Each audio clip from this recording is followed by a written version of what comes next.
And welcome back to Penalty Box Radio here on ESPN 1025 The Game. Justin Bradford, Glynne Blackwell. And continuing our talk with Nashville Predators players and prospects, we're joined now by Tanner Jeannot. He's currently back with the Chicago Wolves right now, but had his taste in the NHL recently. Tanner, thanks for joining us. Yeah, thanks for having me. So just first of all, I mean, the weirdness of the season has been a little interesting, but being able to play in Chicago and at least being able to play, just what's that been like to know that, hey, I know it's been a tough time, but hey, you still get to play the game that you love. Yeah, it's been really good. There's a time there in the long extended off season that everyone was kind of thinking like, well, when is this going to get back to normal and we're going to be able to do what we love to do? So, yeah, it's definitely nice when things got sorted out and everyone got a plan in place to get this season up and running. And it's been good so far, and been playing games just like normal year. Well, not like a normal year, but a little bit more just playing hockey, and it's been good. And Tanner, I want to talk about Chicago. The Wolves are obviously running on all cylinders right now. You and Tommy Novak currently leading the team in points. What is your personal focus out there, going out there, just trying to play your best game? I mean, right now you're, like I said, you're leading the team in points. You ended up having a 3-point game in your last game against Iowa. Where is your headspace at? Are you thinking about that type of thing, or are you just getting out there trying to play your best game? Yeah, I think it's just like you said. I'm just going out there and I'm trying to use whatever ice time and opportunities I'm getting to improve my game and play the best that I can. And I think that's how it is for everybody. Anytime you're stepping out on the ice, you just want to do everything you can to help your team win. And because that's the name of the game, is just winning hockey games. And everyone likes winners. So you just do everything that you can to help your team in that moment. And this year is a special year for me, at least, with maybe there's more opportunities available because there are guys on taxi squads and that would normally be in the American League. So I'm just trying to use the opportunities that I've been given to the max, and just trying to get better and improving my game in all areas. And as a player during this strange year, I know the last 2 games with Chicago were postponed due to COVID protocol. What is that like for y'all as a team when, the NHL is doing it, the AHL is doing it, you're all of a sudden you get into this routine, you have these games on the books, and then you're told, you know what, you're not going to be going into this game like you thought you were. So what is that like for y'all as a team mentally? And how do you guys use that time to kind of help prepare for upcoming games and maybe use that to your advantage? Yeah, it's definitely tough, but that's part of the, being a pro and the learning process of, just what's happening this year. So you just kind of have to go with the flow the best you can, be the best pro that you can by keeping your body in game ready shape and just ready to go at a moment's notice, because no one knows what's coming. There's always curveballs being thrown and everyone's in the same boat. So the team's done a good job of just being together and holding everyone accountable, and just making sure that we're all ready to go when we need to be in that moment. Again, Nashville Predators prospect Tanner Jeannot, who's currently with the Chicago Wolves, joining us here on Penalty Box Radio. So, Tanner, I know you've been asked this multiple times just because it's the question to ask, but you got the call up and you got to have your first NHL experience. And I believe I read an article where you just said it was surreal. And that obviously seems like the appropriate word for that as well. But knowing this has been a weird season too, for you to get that opportunity, what really was going through your mind? Because you know a lot of things to expect to happen, but things are always going to be different when you actually experience it in person. So just what was going through your mind before and during that game? Yeah, it was definitely, I'm going to use the word again, surreal, because that's really what it was. You kind of build it up in your head, what you think it might be like, and how you think you might react, and what feelings you might be feeling, but you really don't know until it happens. And I think leading up to the game, it didn't really hit me, and then all of a sudden I'm stepping out onto the ice to do my solo lap in warm-ups, and it's almost like you get lightheaded with just all the things and emotions going through your mind. It's a crazy experience. It was something that I've worked my whole life to do, and just to kind of get that little taste and realizing it's just making me hungry for more. And that's going back to just trying to get better. That's what I want, where I want to be full time, and it's that little taste is driving me to continue to improve my game so I can be there full time. No, absolutely. And we're seeing so many opportunities due to injury, unfortunately, and things happening with the club right now, too, that so many players have been given opportunities to get NHL experience, too. What was it like with the team there as well, in terms of being welcoming and a lot of these veteran players and everything, too? Just, I guess, a little behind the scenes on how they made you feel welcome during your call-up and during the time when you're preparing to go on the ice to make your debut. Yeah, they were great. There's a lot of veteran guys that have been around the league a long time, and they made it really easy for me. Just if everyone was really approachable if I had any questions about the system or anything like that. But it was just kind of, it also helped just with their sense of calm, and they've all done it before, and just being around that definitely helps you just to know that it's just another hockey game, and all you have to do is play your game and play hockey. So that was really good. There's great leaders on that team that lead the way, so it was good.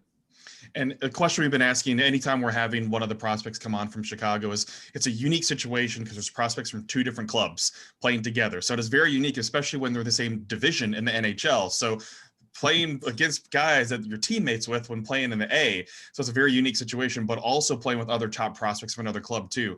What's that situation been like? I'm sure it's like gets joked around a little bit at times, sometimes too, but also being able to play with other good prospects from another club. How's that been for you? It's been different, but also like interesting as well. And it started off the first days when we got here that it was a little bit weird, just because you're used to going to NHL camp and then coming to the A, and you're with the same guys that you were just with, and everyone knows it, everybody. So it was different coming in and seeing this whole other half of the team being from a different organization. But I feel like everyone has gelled together really well. We're one team here. We're the Chicago Wolves. We're not Nashville prospects and Carolina prospects. So it's been really good dynamic here, and we have a really good group here. So it's been really easy. But yeah, it does get interesting when you start to think about, when my first game, it was against Carolina. So Right. If there was anyone that I could have been on their team the week before and then playing against them the week after. And I think that actually happened when Nashville was on their road trip. They're playing against Carolina, and Morgan Geekie was playing for Carolina, and we had guys that were in Chicago. So it's just kind of funny how that works, but it's different, but it's been good and fun. And like I said before, it's just hockey. Everyone's playing to get better and get to that next level. And you'll definitely never forget it either. Forget this interesting, unique year. Well, before we have to let you go, we'll ask some get to know you questions, because to help people get to know you, I'm going to kick it off, Glynne, and then hand it over to you, because we actually had somebody submit this question because you're in Chicago. Let's see if you've been able to explore some of the finer foods of the Chicago area. And someone's asking if it's Portillo's or Al's Italian beef, if you've had either one of those. I haven't had either of them, but there is a Portillo's just down the road from where I am, so I might have to try that out right away. I have got some deep dish pizza, and that's good. All right, there you go. There's the saving grace, Glynne. Yeah. So I'm sure that you have binged watched something during quarantine. So what was your favorite thing that you binged this past year?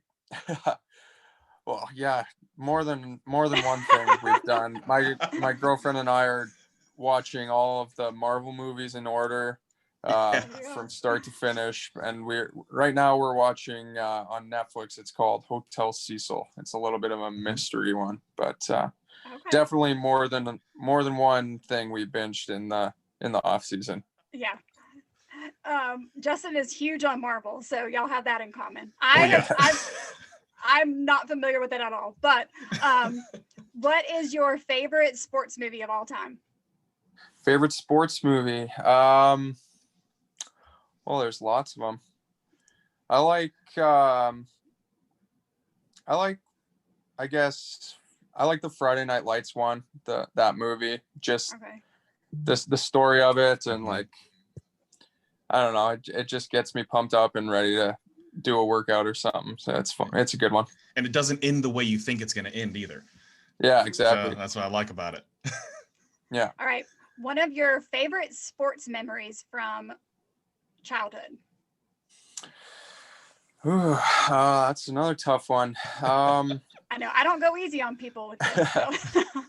So. I would say just like my overage year in junior.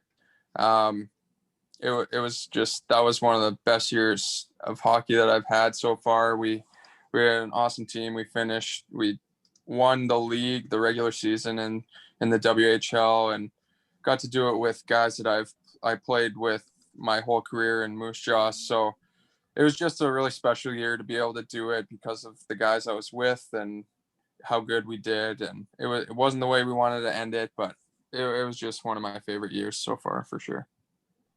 Love it.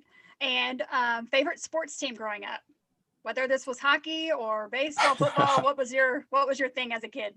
Well, for the sports, for baseball and basketball, I guess it was Toronto, because those are the Canada teams.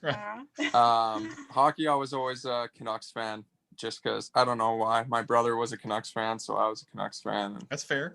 Yeah. That's fair. Glynne, any more? That was it for me. That's it. You? All right. No, just got last question before we let you go then is, do you have a certain song or type of music that gets you most pumped up for a game, or is it just whatever your teammates are playing in the locker room? I like all kinds of music. If I was just playing it on my own and not in the dressing room, then it'd probably be like some rock, and I like rap too, but it'd probably be more like I don't even know, really, any kind of rock. Just not gets me Taylor going. Swift. Some fast-paced stuff. I like country. That's probably my favorite genre is country music. Anytime I'm just listening to music, it's country music. But if I'm trying to get amped up, I'm probably listening to rock. All right, so you heard it here, folks. Nickelback. That's the one, right? Yeah, I like Nickelback. There we go. Yeah. See? well, and the Stigma. Yeah, there we go. See, hey, my DJ in my beer league room, that's what he plays whenever we win. So he's got to rock some Nickelback. Well, Tanner, thank you so much for joining us. We really appreciate it, and congratulations on your call up. And we hope to see you here in Nashville even more. Awesome, thank you very much. And big thanks to Tanner Jeannot for joining us right there. A prospect and Predators heavy one with player guests in this show, Glynne. Mm-hmm. And everybody loves Marvel, so I love Marvel. I mean, you're right in with it. I love it. I know it's tough for you to sit and watch a long movie, but I know. I think I watched Captain America. I think that was the one I watched. Yes, I think you have seen that one. We've talked about that one. I think before. we talked about it. Yeah, we talked You're about like, that one. But what about the other? And I'm like, I don't know. But there's more. I don't know what was going on. I didn't say I understood it. I just watched it. But big thanks to Tanner Jeannot for joining us, and hopefully we see him back in Nashville soon. Okay, up next, the hot issue that everyone's been talking about on Twitter, social media, about the NHL, everything, the hot mic of Tim Peel, leading to him being basically fired without saying fired for the rest of the season. We're going to discuss that up next here on Penalty Box Radio, ESPN 102.5 The Game.